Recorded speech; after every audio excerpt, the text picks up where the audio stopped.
भुखमरी में पाकिस्तान से भी पिछड़ा भारत, ग्लोबल हंगर इंडेक्स कैसे तय होता है, जिसे सरकार नकार रही है।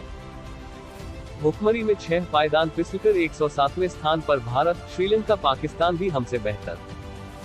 ये खबर आने के कुछ ही देर बाद की एक और हेडिंग।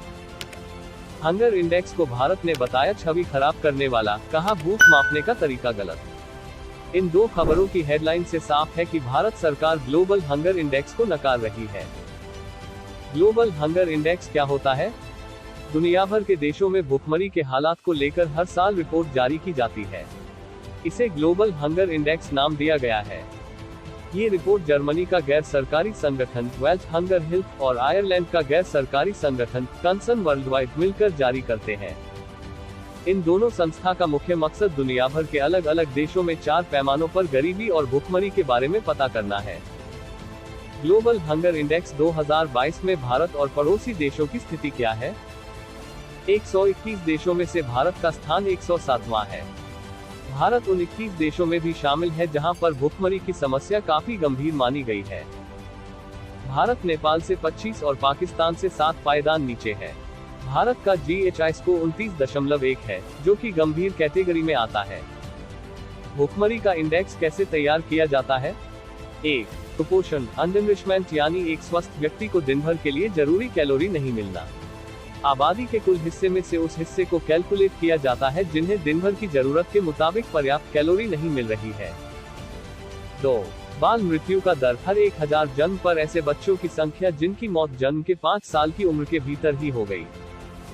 3. उम्र के हिसाब से वजन कम होना, चाइल्ड वेस्टिंग, यानी बच्चे का अपनी उम्र के हिसाब से बहुत दुबला या कमजोर होना।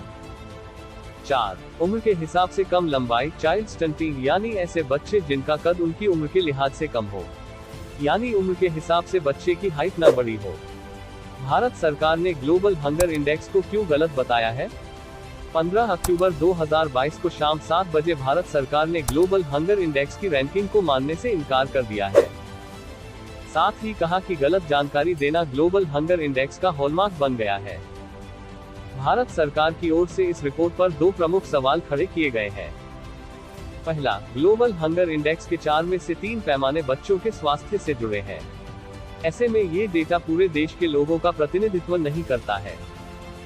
दूसरा, ग्लोबल हंगर इंडेक्स रिपोर्ट को तैयार करने में खाद्य और कृषि संगठन यानी FAO के फूड इनसिक्योरिटी एक्सपीरियंस स्केल सर्वे मॉड्यूल FIASSM के डेटा का इस्तेमाल किया जाता है।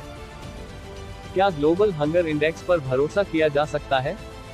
ग्लोबल हंगर इंडेक्स रिपोर्ट में बच्चों को मिलने वाली न्यूट्रिशन और स्वास्थ्य की बात की जाती है, जबकि 5 साल से कम उम्र के बच्चों के स्वास्थ्य का सीधा संबंध गर्भावस्था और दूध पिलाने के दौरान उसकी मां को मिलने वाले पोषक आहार और उसके स्वास्थ्य से जुड़ा है। अब ग्राफिक्स में साल दर साल हंगर इंडेक्स में भारत के प्रदर्शन को जानिए।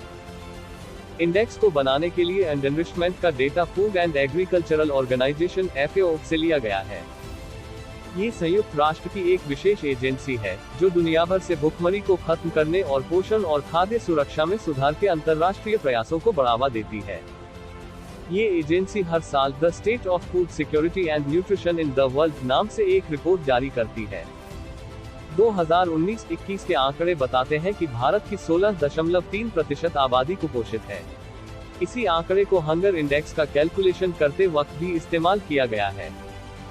ग्लोबल हंगर इंडेक्स रिपोर्ट की मेथोडोलॉजी पूरी तरह से सही नहीं।